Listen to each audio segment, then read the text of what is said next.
Hello. As the title suggests, this video is about culture and it attempts to answer the question, does culture matter to leaders? Should students of leadership, should practitioners of leadership invest time and energy learning about culture? Will that learning help them be more effective in their roles of leadership? That's the question that we will try to answer in this video. And this is going to be the first in a series of videos that now I will be making related to culture. But this video would form the foundation of all the later videos that I will be making. Now, before I delve deeper into the topic, a quick message for my students who are watching this video. Specifically, what I want to say is that I will be diving deeper into some of the topics that are covered in your textbook. I will not be covering all the topics, and for the topics that I choose to cover, I will bring in insights that are not necessarily covered in the textbook. So I will be diving much deeper into some of these topics.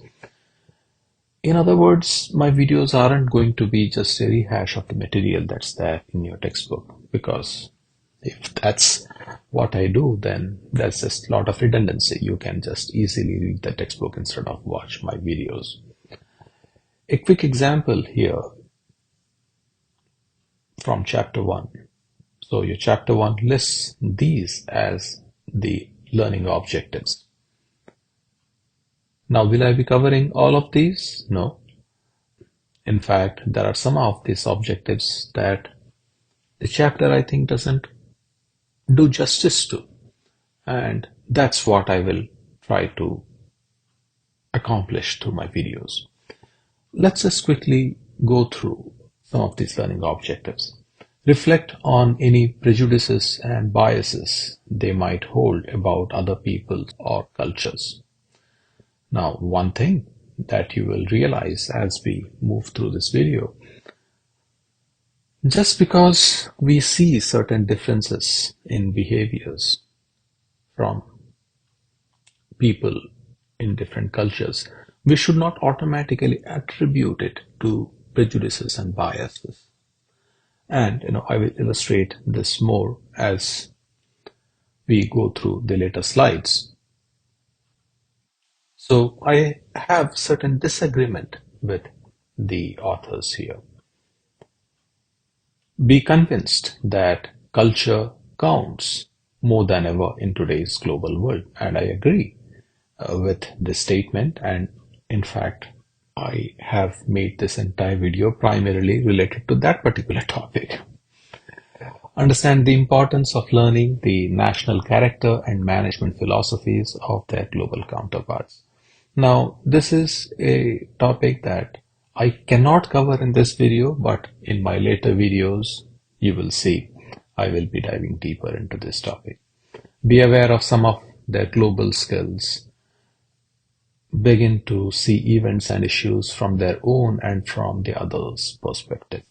So yeah, those are important learning objectives, and I will be addressing them as we move through the series of videos that I will be making. All of these learning objectives, I think, cannot adequately be addressed in just one video.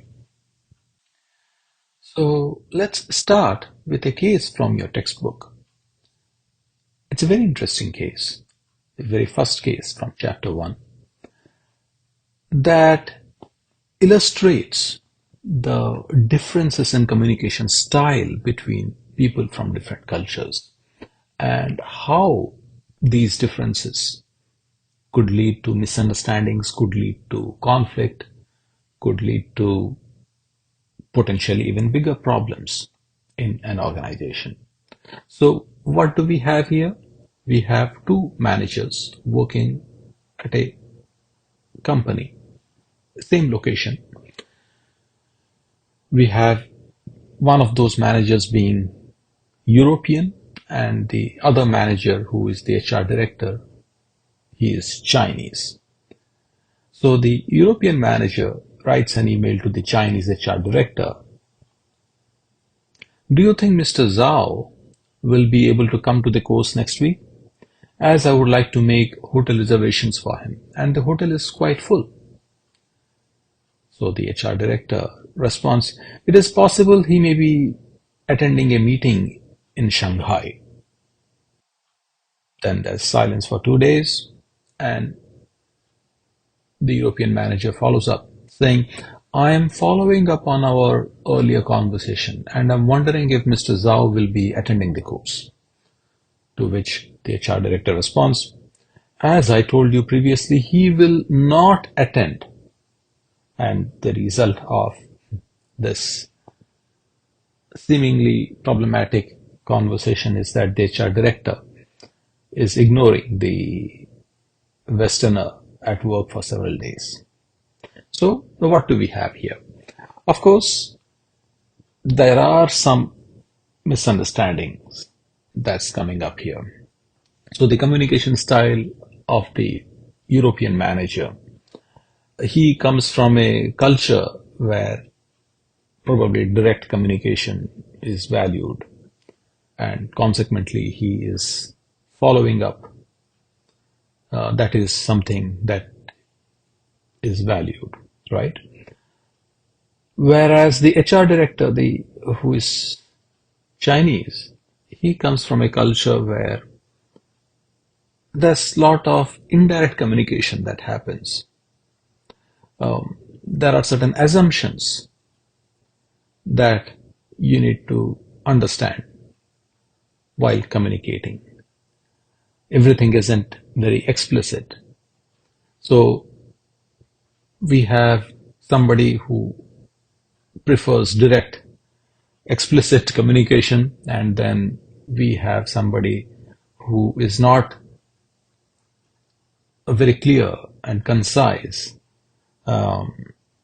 or straightforward, who may be preferring some amount of ambiguity, due to which we are having this problem, because the HR director, the Chinese person, probably is more accustomed to indirect, more subtle forms of communication. So when he is saying it is possible he may have to attend a meeting in Shanghai, he is supposedly saying that, well, Mr. Zhao won't be able to come. And why is this leading to a problem? The HR director may be perceiving the Westerners' follow-up inquiries probably as disrespectful, undermining his authority. Quickly, if he comes from a high power distance culture, I'm the HR director, and by following up, you are undermining my authority. Conversely, if the European manager, if he's coming from a more low power distance culture or more egalitarian kind of culture, he may view the HR director as being dismissive, not being cooperative, and naturally he will also be frustrated, and that would lead to tension in their relationship.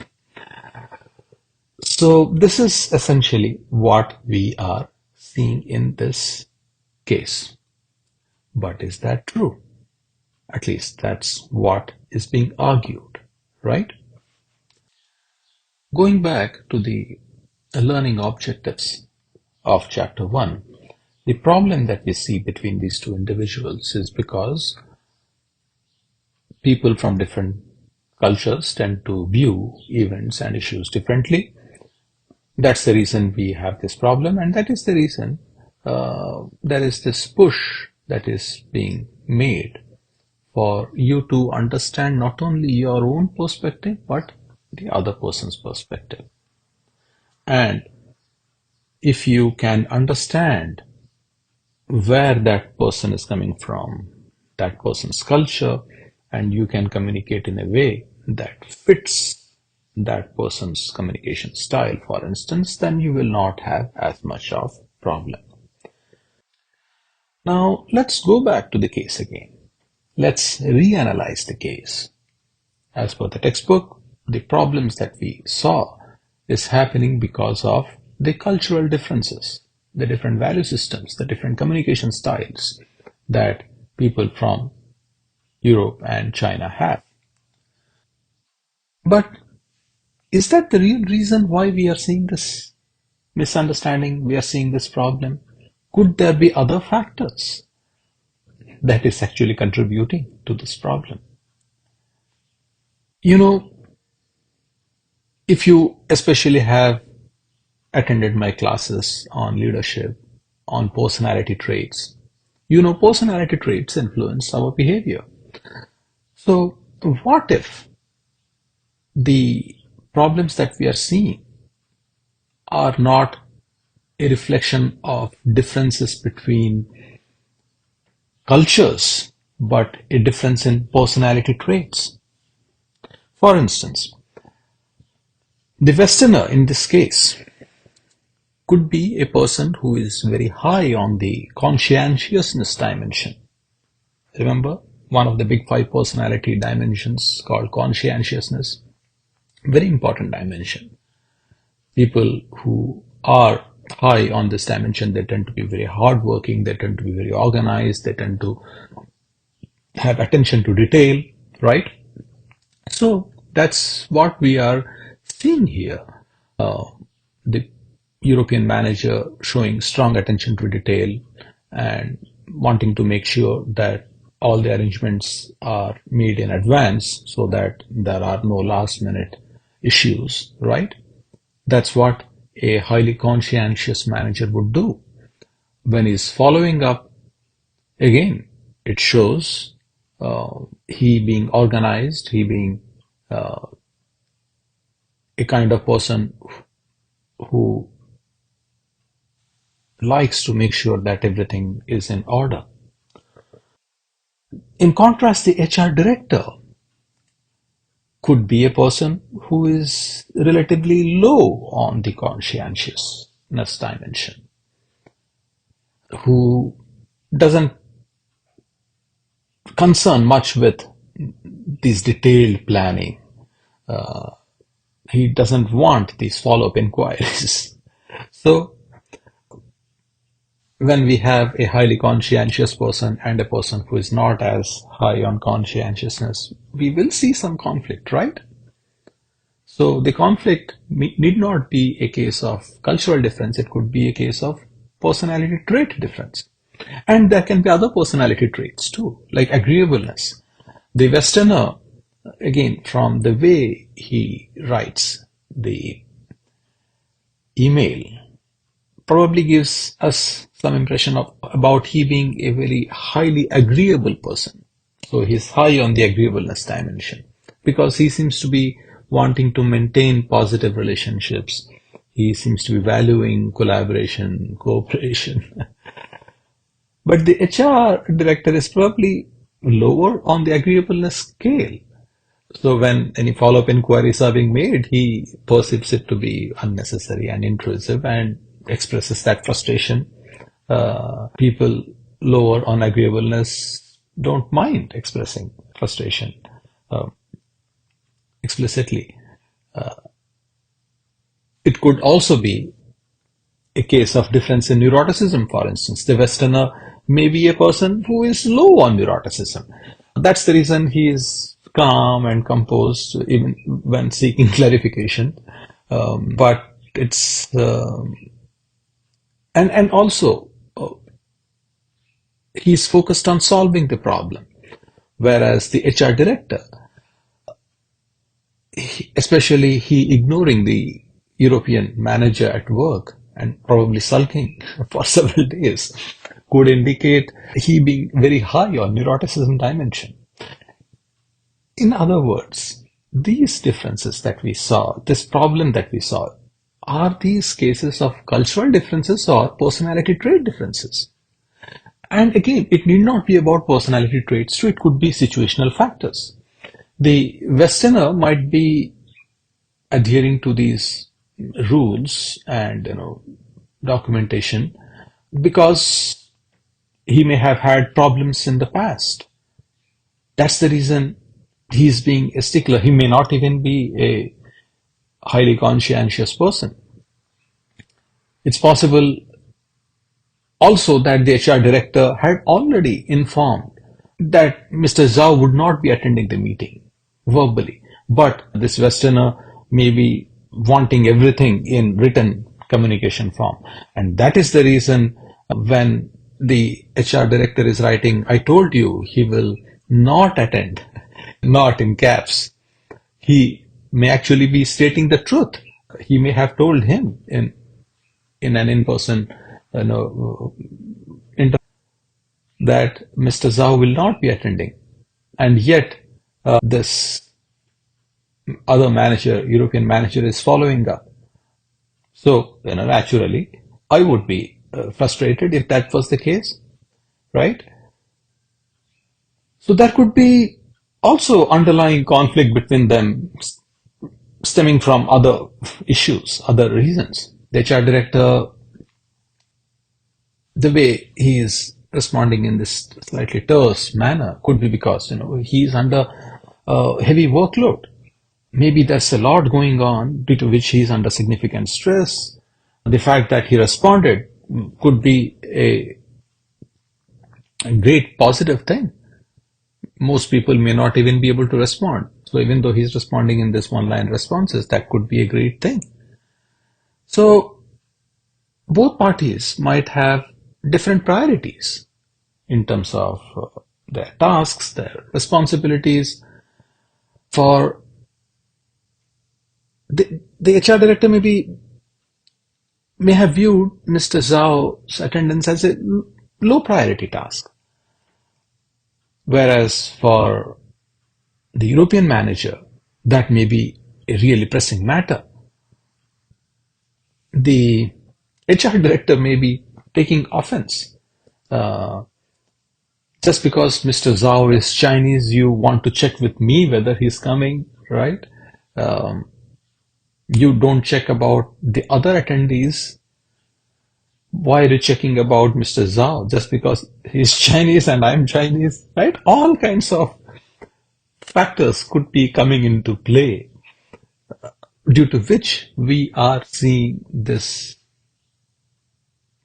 misunderstanding problem. My point is we should not automatically attribute the problems that we are experiencing to culture related factors. And that should be the biggest lesson that you get from this video. Anytime that you are studying about culture, you then try to see everything through the cultural lens. In fact, that is one of the reasons why I was never very keen on studying culture from a deeper perspective. I always wanted to evaluate people on their own merits. I didn't want to make assumptions that this person's behavior is happening because of she being from China, from Japan, or from Africa, right? So that's a warning that I want to give all of you, not to automatically assume the problems, the differences, the challenges you experience when working with a person from a different culture happening because of they being from that different culture. Now, with that caveat in place, let's try to answer the question, does culture matter in context of leadership? But then, even before we can answer that question, we need to have clarity about what culture is. If we do not know what culture is, how can we answer the question whether it matters in context of leadership? Well, we have two constructs here, culture and leadership. Leadership, hopefully you know what it is.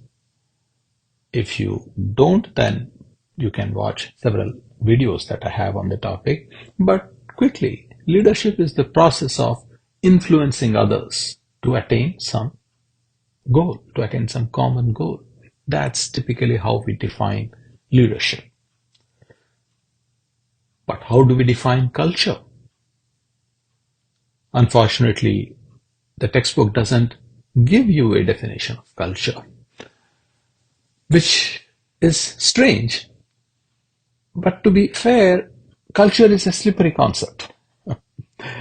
It's also very complex and multifaceted construct. It has so many dimensions. And by the way, when I'm saying it's a slippery concept, because it is so complex, because it is so intangible, it is very difficult to define it.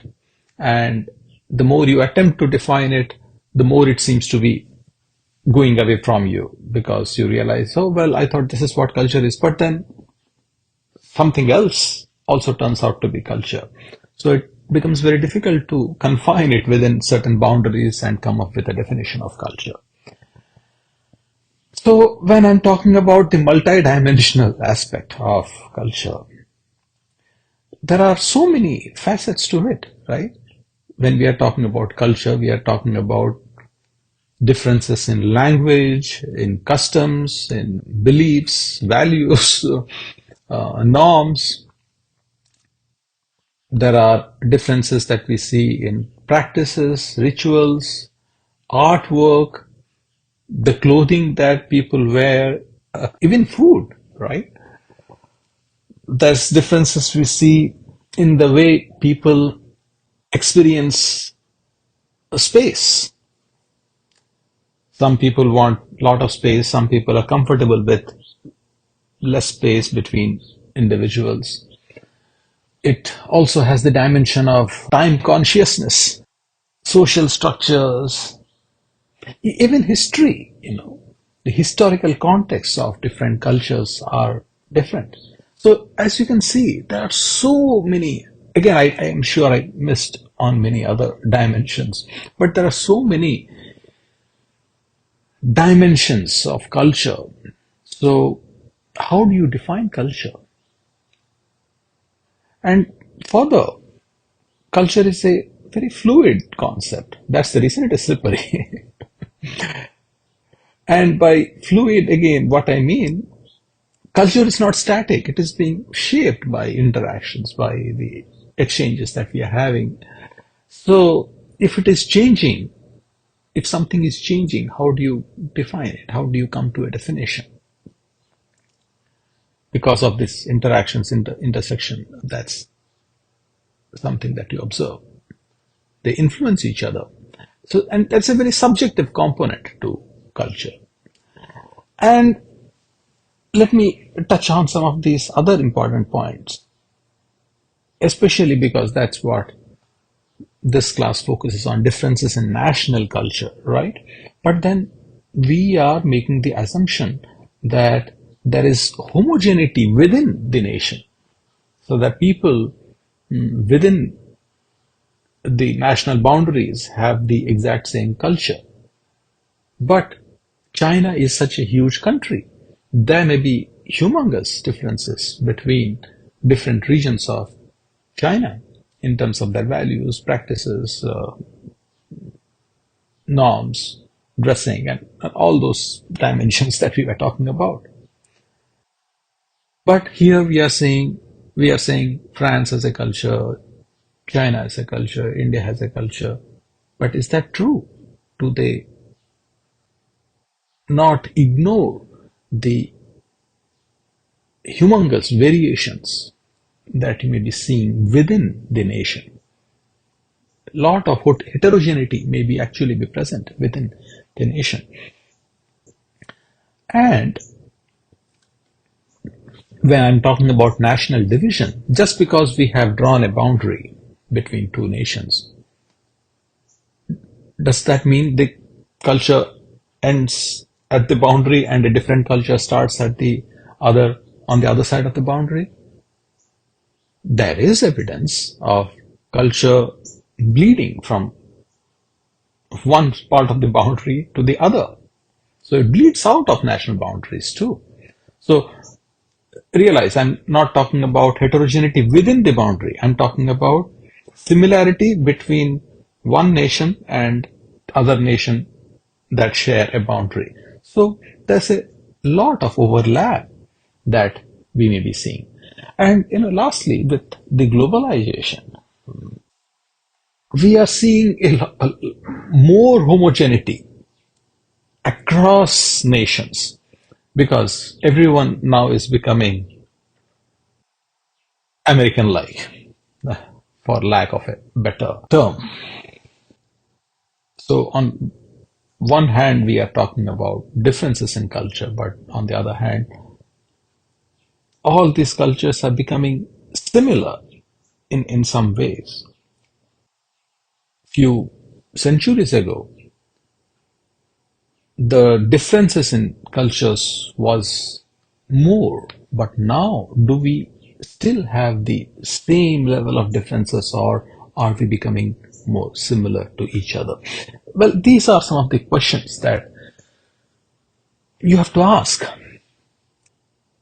before we can understand what culture is. So let's go through some definitions of culture now. The definitions that you see of culture here are from a paper that was published in 2009 titled A Formal Definition of Culture. So the paper cited many definitions of culture, and we will go through some of them to gain a little bit more understanding about what culture is. So the first definition, the culture is socially transmitted knowledge and behavior shared by a group of people. So this means culture is not something that is innate, that is genetic, but rather that is passed down from one generation to another through social interactions, through parenting, right? So that's how it is socially transmitted, not genetically transmitted. Further, culture is not just about what we know, but also about how we behave, because the emphasis is also on behavior, not just on knowledge. So there are both cognitive and behavioral aspects of culture, and both have to be taken into account when we are talking about culture. So it is shared by a group of people, meaning what? It's a collective product. It's a group construct. It is not an individual level construct. That is another key thing to remember. The second definition that you see, culture refers to learned, accumulated experience. So, socially transmitted knowledge in the previous definition, here it is specifically being said that it is a learned experience. So, similar kind of emphasis here.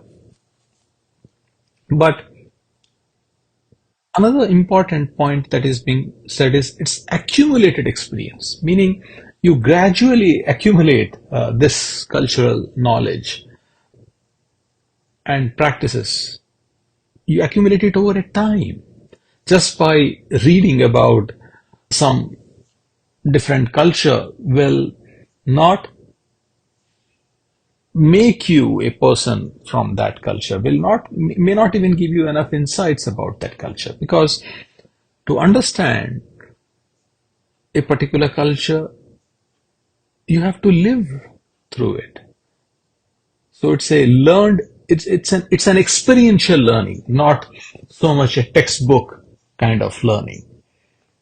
And you become part of a culture only after you have spent enough time learning, being part of that culture. So those are some of the things that I think are getting highlighted in that short second definition. The third definition equates culture with civilization, but specifically it says culture is that complex whole which includes knowledge, belief, art, law, morals. Morals is something that I remember now I hadn't touched, but values, morals are similar topics. customs, and any other capabilities and habits. Yeah, habits also acquired by a man as a member of society. So this definition emphasizes something that I was saying before, that culture is multifaceted. It has many facets. It's a complex. In fact, the definition says it's complex. So it is whole, but this whole has several subcomponents, and we aren't being able to even cover all these subcomponents. But these subcomponents, these elements within this whole, they are interconnected. They influence each other. They are interdependent. And through those interactions, those interconnections, you come up with this collective whole that then defines your culture. So it's a actually the fourth definition highlights what I was about to say. It's a sum total of ideas. The fourth definition says the culture of any society consists of the sum total of ideas, conditioned emotional responses, and patterns of habitual behavior which the members of that society have acquired through instruction or imitation, and which they share to a greater or lesser degree. So it's a sum total of ideas, as is mentioned there, but you know, but it not just ideas, it also includes emotional responses. It's really much deeper than just thinking thoughts. It's the habitual behavior. So you may not even be conscious of your culture, how that influences your emotions, what you feel, how you're behaving. It's like the fish being in water, not realizing it is in water, right? So that's how deeply ingrained culture can be, and how it then influences our behavior. So these are some of the things that we have to highlight. So there is also the communal aspect of culture is being highlighted in that definition. Anyway, let's go through these definitions quickly now. The fifth definition says a culture is the total socially acquired life way or lifestyle of a group of people. It consists of the patterned, repetitive ways of thinking, feeling, and acting that are characteristic of the members of a particular society or segment of a society. So again, similar points, but it's emphasizing the entirety of individuals' social existence. So including everything, the way they think, act, feel, everything, but to the extent that it becomes a way of life. So that's the reason they are emphasizing the way of life, the lifestyle aspect of culture here. So culture then is not just the explicit behaviors, but also the underlying attitudes, the worldview, the way essentially you approach everything in life. Now let's go through the last definition that we have here, that of equating culture with traits. Now it is not saying personality traits, rather traits that are shared by a group of people and transmitted among them. Personality traits, of course, refer to individual level personality factors. But the important thing to remember is that the way personality traits influence our behavior, our thoughts, our feelings, culture does too. So that's the reason I put this definition in bold.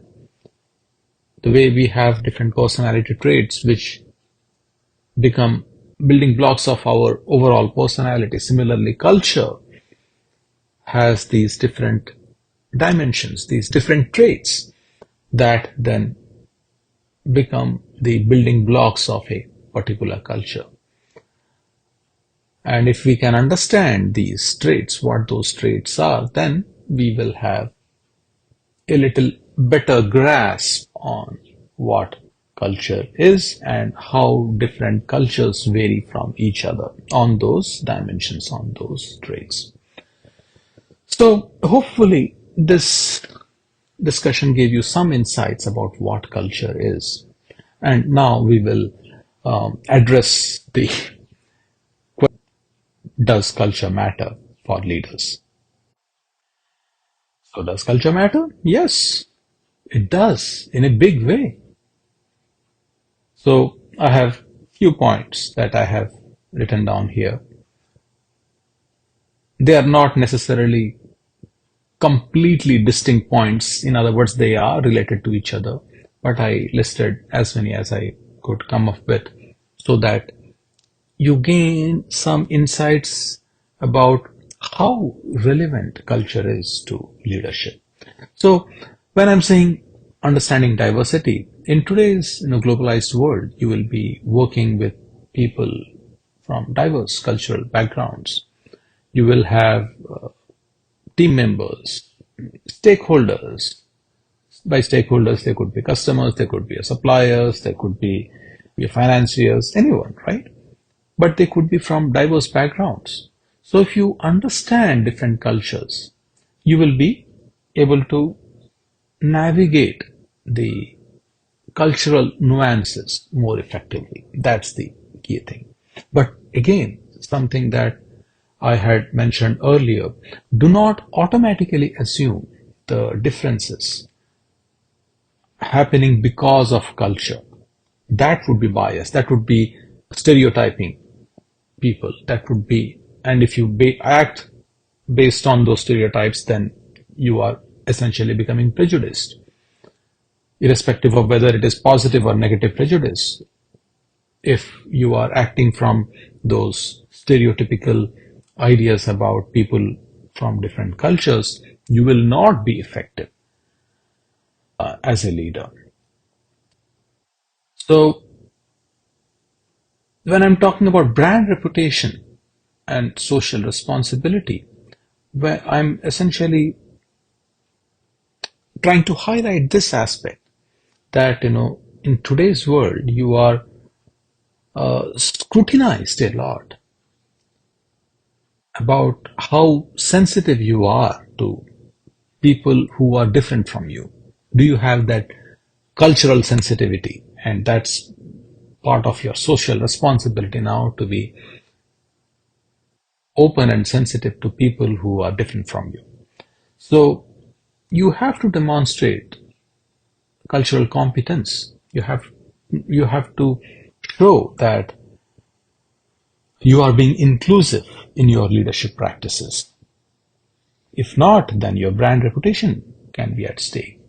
You may not be able to attract top talent, or if you are not in HR, if you are not the company owner, you may even lose customers. You may have problems with different stakeholders. You may not get the finance that you are seeking. So those are some of the thoughts that I wanted to express when I was talking about brand reputation, social responsibility. Effective communication, of course, I probably don't need to belabor that, because the examples that we discussed today pertained to the communication styles, how they differ. They may differ across cultures, but the important thing is, if you have enough knowledge about different cultures, then you could adapt your communication strategies, not just in individual conversations, individual one-to-one conversations, which that case was, but even when you are, let's say, trying to make more global kind of public relations initiatives, how should you be structuring your advertisement, for instance?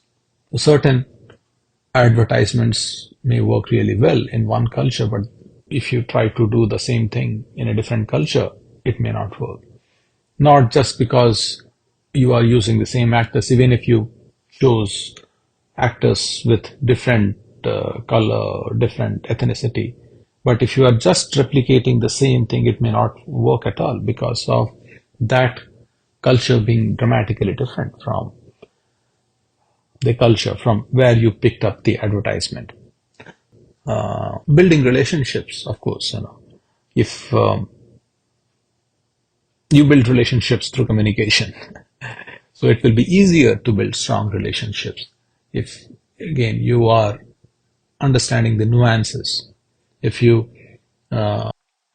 if you are sensitive, if you are empathetic towards people from different cultures, so it will be, if you have enough cultural awareness about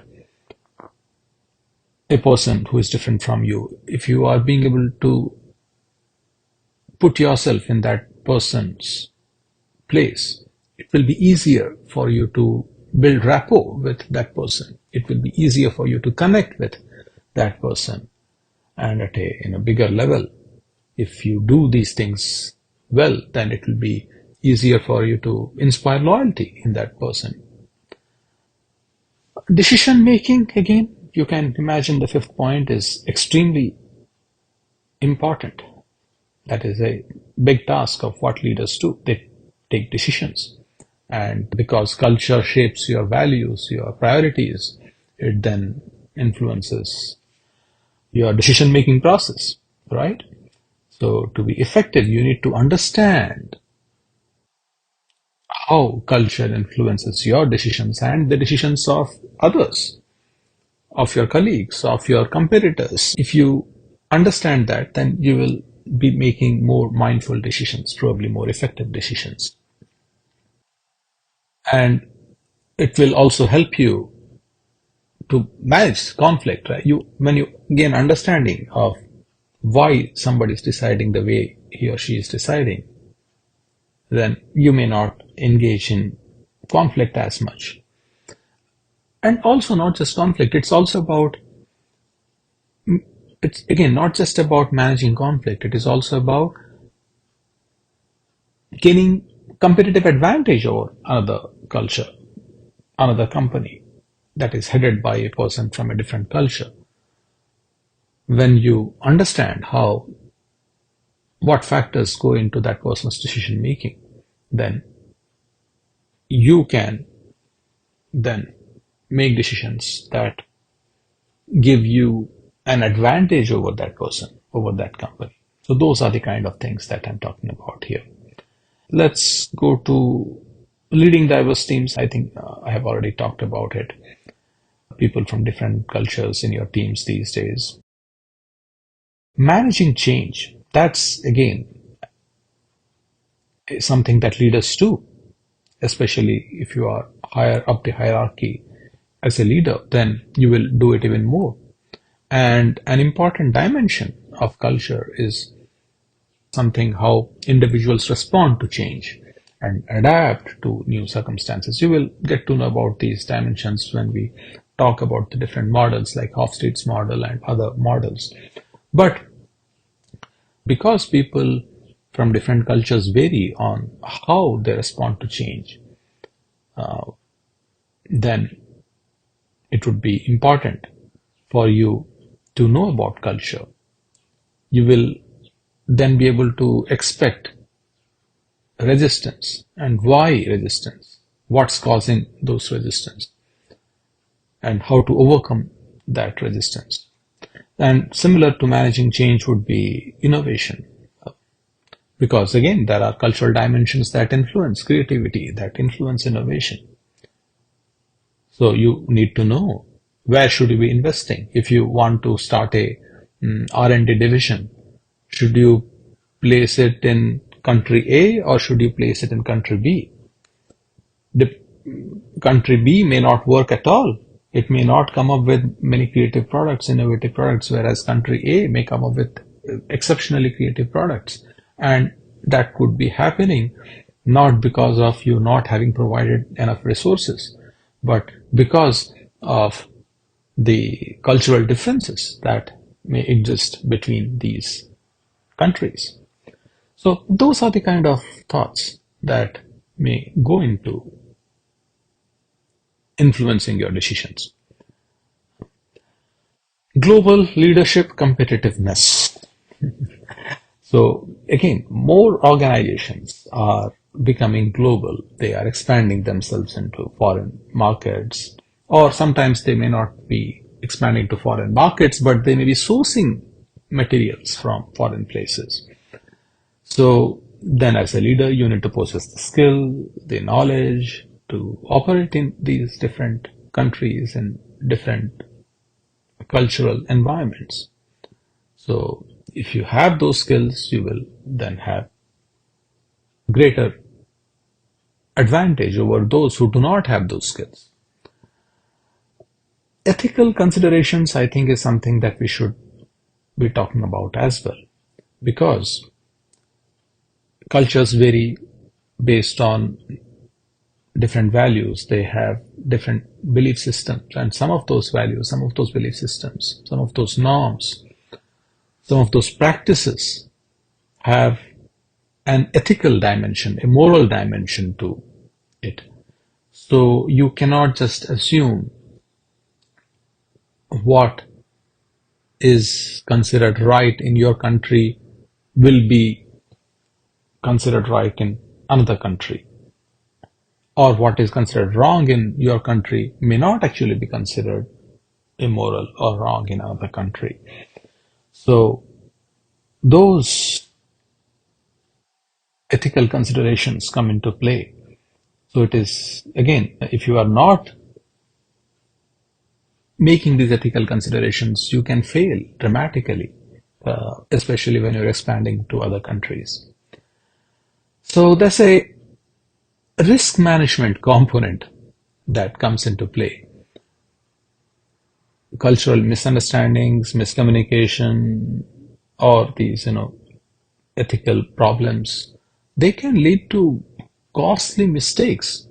So if you have cultural competence, you can better mitigate the risks that come from these cultural differences, or even the legal regulatory differences that you may see between different countries. So broadly, what I want to say is that you need to develop cultural intelligence. So cultural quotient would be CQ, like IQ, CQ.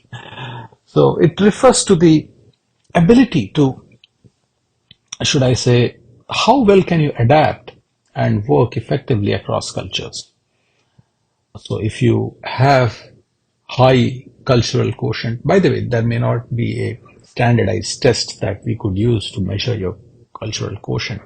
Even if we have those tests, that it will have relatively poor validity and reliability as compared to an intelligence test. But from a conceptual point of view, do you have high cultural intelligence or not? If you do have high cultural intelligence, then you will be better than those who have low cultural intelligence on how well you understand cultures, how well you understand the similarities and differences, how well you can adjust your behavior and bridge the cultural divides.